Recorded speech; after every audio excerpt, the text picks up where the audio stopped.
Chapter 5. Defending Grace. Joey and Grace sat together on a mat of short, damped grass, semicircled by thick clusters of bushes, the likes of which festooned both sides of the narrow dirt road, scattered through with loose, prickly gravel, dead sticks and pieces of old garbage.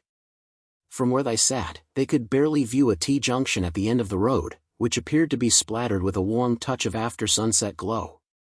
But they were uninterested in this aesthetic, as they were trapped, breathing heavily, sweating, and staring up into the muzzle of a Colt .38 super-caliber pistol, aimed by a man who they thought they knew.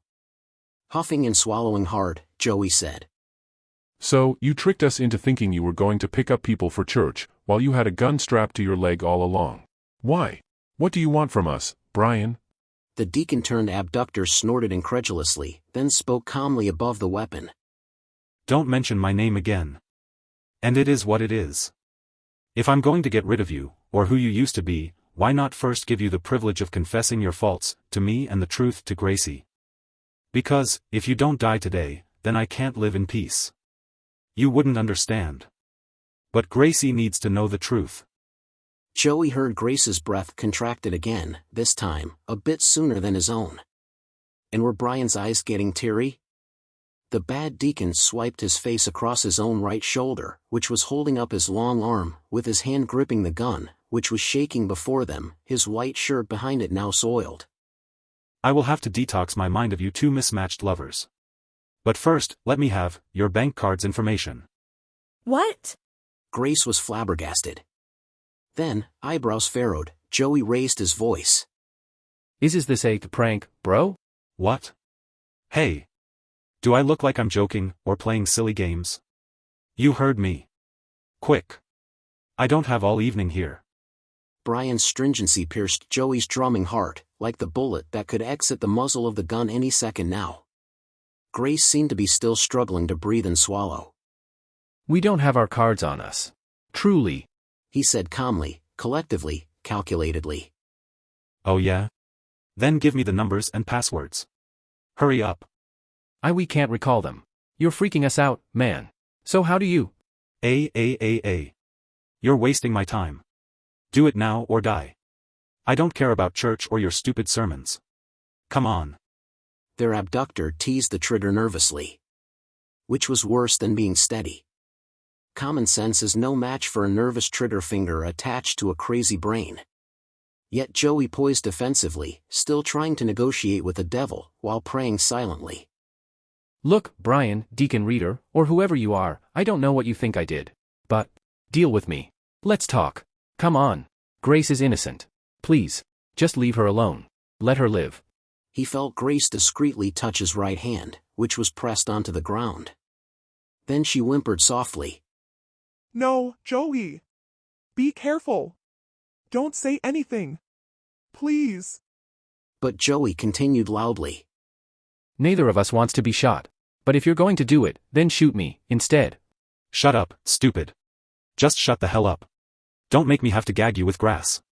Their abductor snapped, his eyeballs straining to leave their sockets, his gun hand still trembling. "Don't make me have to do this too quickly. I don't want to. But I will have to. For my sake, Joey Simpleman. You hear me? Because Grace will eventually be mine. You get that into your thick head, or my gun will." Joey leaned closer to Grace, as she winced and whimpered, shielding her face and breasts with her hands and elbows, her floral church dress disheveled and soiled with dirt, and damped with more than water and tears. Fear stole Joey's tongue. But he was ready to spring to action the moment he got the chance, without both of them getting shot, or worse, being killed. The bad deacon shook his small head slowly. "Ha. Don't even think about it. Or maybe you won't even try. Am I right, Joey? You're just too stupid to defend and protect a woman.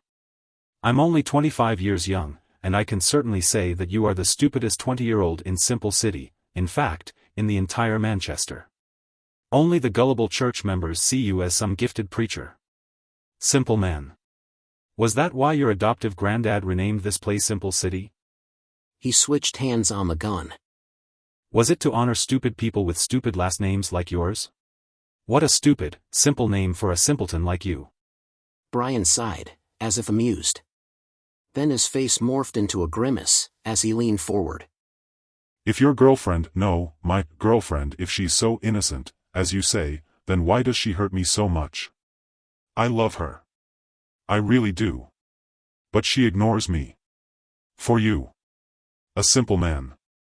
He chuckled, but his dry, somber humor didn't reach his own reddish, wet bulbous eyes.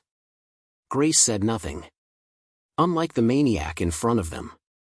Only that, if Brian should stop threatening them, he might just shoot them.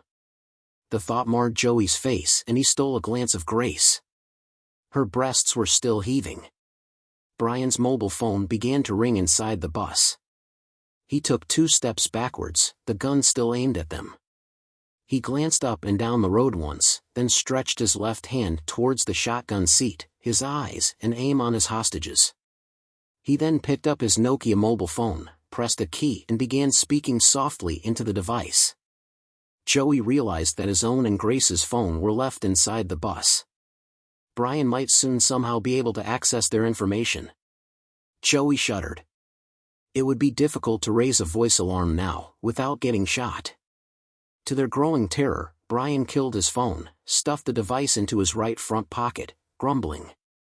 He then quickly pulled up a black silencer from under the left leg of his blue pants, and screwed it onto the gun muzzle, just as a motor vehicle, which might have been a car, cruised past from east to west on the main road in the distance.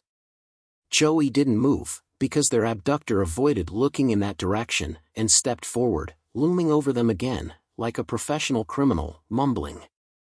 Joey figured that any observer that far away would perhaps only see the back of a tall, well-dressed young man, standing between 2 clusters of bushes, taking a long, soothing leak, his back turned to his late 20th century high-ace church bus, which was idling in the middle of the very narrow, dirt road, its driver's door wide open. So, no other driver would have wanted to venture down this way. But their abductor's fly was all the way up. And the only thing in his hand was a gun. And the only thing leaking was his mind. It was all carefully planned. Joey's heart battered his chest, as his mind struggled to find a quick resolution. What should he do? He was like a limping man trying laboriously to escape from a charging bull. Was he dreaming? No, a real gunman was tormenting the love of Joey's life, like a creep. Like a savage. Like a demon. Joey was sweating profusely, as he thought about it. But he didn't dare wipe his face, nor scratch an itch. Even though a scanty army of biting ants were invading his legs. Grace, too, seemed to be battling the urge to get the ants off her flawless feet. Brian leaned in closer, his head almost silhouetted in the twilight above the high ace behind him, casting Joey and Grace in his haunting, cold shadow. Then he cast a disdainful grin down at Joey. Gracie would always be better off with me than with a simple man. He shifted his glare to the frightened beauty hunched beside Joey. But, amazing Gracie, how sweet she sounds, that comforts a wretch like Joey. He juked the space between them with the silencer and cocked the hammer slowly with his thumb. Their abductor then worked his long fingers around the handle and the trigger. He was on the brink of howling and weeping, maybe to even aim the gun at himself and pull the trigger, as he sobbed. But he only shifted the gun from Grace to Joey. Back to Grace, and then back to Joey, and forced a sad grin, as he grumbled. If I can't have you, Gracie, neither can Joey. And if you can't have me, then neither can God have me. You hear me? I'm so sorry.